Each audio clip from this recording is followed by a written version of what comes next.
ॐ श्रीं ह्रीं श्रीं कमले कमलालये प्रसीद प्रसीद श्रीं ह्रीं श्रीं महालक्ष्म्यै नमः। मेधालक्ष्मी नमस्तुभ्यं मधुसूदनकामिनी बुद्धिं देहि श्रियं देहि महामेधस्सु देहि मे। ॐ ह्रीं श्रीं ह्रीं मेधालक्ष्म्यै नमः।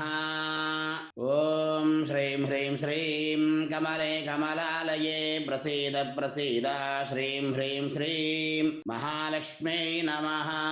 मेधालक्ष्मी नमस्तुभ्यं मधुसूदनकामिनी बुद्धिं देहि श्रियं देहि महामेधस्सु देहि मे। ॐ ह्रीं श्रीं ह्रीं मेधालक्ष्म्यै नमः। ॐ श्रीं ह्रीं श्रीं कमले कमलालये प्रसीद प्रसीद श्रीं ह्रीं श्रीं महालक्ष्म्यै नमः।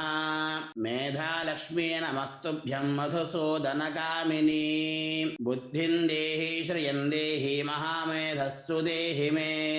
ॐ ह्रीं श्रीं ह्रीं मेधालक्ष्म्यै नमः।